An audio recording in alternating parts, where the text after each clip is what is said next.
আসসালামু আলাইকুম, welcome back to another video. আশা করছি সকলে ভালো আছেন। সুপ্রিয় দর্শক, আজকের ভিডিওটা খুবই গুরুত্বপূর্ণ এবং খুবই ইন্টারেস্টিং। যারা কম্পিউটারের দোকানে চাকরি করতে চাচ্ছেন, এরকম আমাদের মধ্যে যে দোকানগুলো রয়েছে কম্পিউটারের দোকানে, সেরকম দোকানে ছবি তুলে অনলাইনের কাজ করে বিভিন্ন ধরনের কাজ করে এই সমস্ত দোকানে যারা চাকরি অপারেটর হিসাবে কাজ করতে চাচ্ছেন তাদের কী কী যোগ্যতা লাগবে আমি 3টা ধাপে আপনাদেরকে বলবো। এটা অন্যান্য অফিস আদালতের চাকরির জন্য না ভাই, শুধুমাত্র আমি আপনাদেরকে বলছি যারা কম্পিউটারের দোকানে কাজ করবে। কম্পিউটারের দোকান বলতে ফটো স্টুডিও, সেটা ফটো স্টুডিও হতে পারে, সাইবার ক্যাফ হতে পারে, সেটা যে কম্পিউটারের দোকানে ফটো স্টাফে যে ছবি টবি তুলে এরকম দোকান অনলাইনের কাজ করে এরকম দোকানে যারা কাজ করবে তাদের জন্য। সেরকম দোকানে কীরকম যোগ্যতা লাগবে এবং কী কী কাজ শিখে রাখতে হবে আমাদের। আমরা অনেকেই আছি বাংলাদেশে, আমাদের কিছু কাজ শিখতে হয়। কাজ শিখে আমরা চাচ্ছি যে আমার দোকান দেওয়ার মতো কোনো ইচ্ছুক নাই, আমি চাকরি করে মোটামুটি 10-12 হাজার 15 হাজার টাকা পেলে হয়ে যাচ্ছে। সেরকমভাবে অনেকেই ফেসবুক থেকে ইউটিউব থেকে আপনারা নাম্বার নিয়ে চাকরির জন্য করেন। অনেকেই সার্কুলার দিয়ে থাকে আমার দোকানে একটা লোক লাগবে, এরকম কাজ জানতে হবে। মূলত আমি যেহেতু কম্পিউটার দোকানের কাজ করি, আমি যে কাজগুলো করি সেগুলোর উপর ভিত্তি করে আপনাদেরকে 3টা ধাপ বলবো। সেই 3টা ধাপ যদি আপনারা শিখতে পারেন তাহলে আপনি একজন কম্পিউটার অপারেটর হিসাবে কোনো না কোনো দোকানে চাকরি করতে যেতে পারবেন। সুপ্রিয় দর্শক, আমি আপনাকে বলবো প্রথম ধাপ হচ্ছে কম্পিউটারের যাবতীয় কাজ করা। কম্পিউটারের মূলত বেসিক কিছু জানা এবং কম্পিউটার খোলা বাঁধা এই সমস্ত যাবতীয় কাজের এক্সপিরিয়েন্স থাকতে হবে এবং মেশিনারি যে জিনিসগুলো রয়েছে সেগুলোর প্রতি আপনার থাকতে হবে, কাজ জানা থাকতে হবে। যেমন photostat machine, printer machine, computer খোলা বাঁধা করা, লেমিনেশন মেশিন, এই সমস্ত মেশিনারিগুলো আপনার চালানো জানতে হবে, ঠিক আছে। তারপর হচ্ছে দ্বিতীয় ধাপ হচ্ছে কম্পিউটারের মধ্যে যে অনলাইনের কাজ করা হয় সেই সমস্ত অনলাইনের কাজগুলো করা জানতে হবে।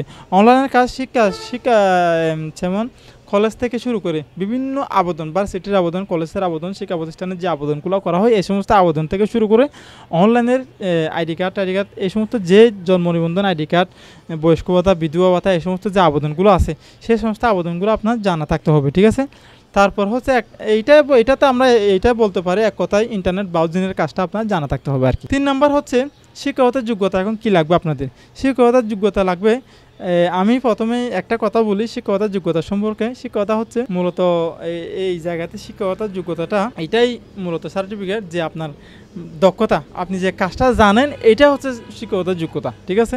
কারণ এটা আমার কোনো বড় বড় প্ল্যাটফর্মে আমার স্কুল সার্টিফিকেট দেখিয়ে আমার চাকরি নিতে হবে না। এরকম যে কম্পিউটার দোকানগুলো আছে সেগুলোতে মূলত আপনি অপারেটর হিসেবে কাজ করতে গেলে কাজগুলো মূলত জানতে হবে, ঠিক আছে। এটা হচ্ছে যোগ্যতা।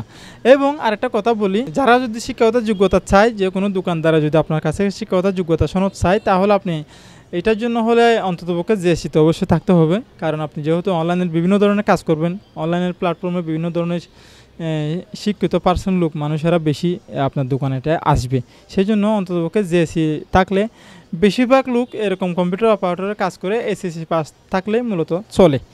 দর্শক, এখন আমার কথা হচ্ছে আপনার একটা ট্রেনিং সেন্টার, কোনো একটা ট্রেনিং সেন্টার থেকে যদি সার্টিফিকেট নিতে পারেন তাহলে আরও ভালো হয়। যে কোনো চাকরিতে সেটাও দেখাতে পারলেন আমি বেসিক কোর্স জানি, মাইক্রোসফট অফিস প্রোগ্রামের কাজ জানি, এটা দেখাতে পারবেন। এখন আমার কথা হচ্ছে আমি প্রথমে আপনাদেরকে কী বলছি, একটা হচ্ছে কম্পিউটারের বিভিন্ন ধরনের কাজ জানা, মেশিনারি ব্যবহার করা জানা, অনলাইনের কাজ জানা। এই কাজগুলো যদি আপনি জানেন তাহলে মূলত আপনি একজন কম্পিউটার অপারেটর হিসাবে আপনি কম্পিউটার দোকানে চাকরি নিতে পারবেন। দর্শক, এখন আমি আপনাদেরকে একটা সতর্ক বার্তা দিচ্ছি, যে সতর্ক বার্তাটা হচ্ছে বিভিন্ন ফেসবুক প্ল্যাটফর্মে, ইউটিউব প্ল্যাটফর্মে, বিভিন্ন জায়গাতে আপনারা চাকরির খবর পান, কিন্তু চাকরির বেতন শুনে হুট করে বলে ফেলেন যে আমি পারবো, আমি করতে যাব, ঠিক আছে।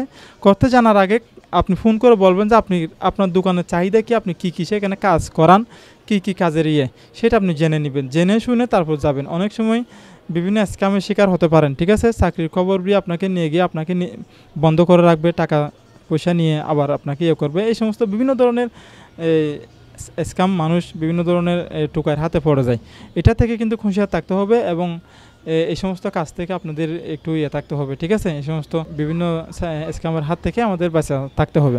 সেই জন্য আমরা যে কোনো একটা চাকরি পেলেই আমাদের প্রথমে জানতে হবে যে কীভাবে সেই লোকেশনটা জানবেন এবং প্রয়োজনে অনলাইনে সার্চ করে দেখবেন সেই জায়গাটা এরকম কিনা, হ্যাঁ, বিভিন্নভাবে যোগাযোগ করা যায়, সেগুলো আপনারা জেনে শুনে তারপর আপনারা যাবেন, ঠিক আছে। আশা করি আপনারা বুঝতে পারছেন। যে কোনো চাকরির খবর পেলে নাম্বারটা নিয়ে কল করে দেখবেন, দেখার পরে 2-3 দিন রিসার্চ করবেন, ঠিক আছে? তারপর জানবেন, সেখানে ভিডিও কলে কল দিবেন, তার থেকে জিজ্ঞাসা করবেন ভাই কতটুকু বেতন দেন, কীভাবে করেন, কীভাবে করেন, এগুলো জানতে হবে। আপনি কাজ জানেন বিধায় আপনি চার্জ করে চলে যাবেন, তাহলে এরকমভাবে আপনি বিভিন্ন হয়রানির শিকার হতে পারেন। সেই জন্য সেখান থেকে আপনাদের সতর্কতা থাকতে হবে। দর্শক, এখন আশা করি আপনারা বুঝতে পারছেন যে একটা দোকানদার হতে হলে দোকানদারের দোকানে এরকম কম্পিউটার দোকানে চাকরি করতে গেলে কী কী কাজ শিখতে হবে, এটা আশা করি জানছেন। পরিশেষে আমাদের এই ছোট্ট চ্যানেলটি সাবস্ক্রাইব করবেন এবং পাশের বেল আইকনটি ক্লিক করে আমাদের চ্যানেলের সাথে থাকবেন। আসসালামু আলাইকুম ওয়া রাহমাতুল্লাহি ওয়া বারাকাতুহু।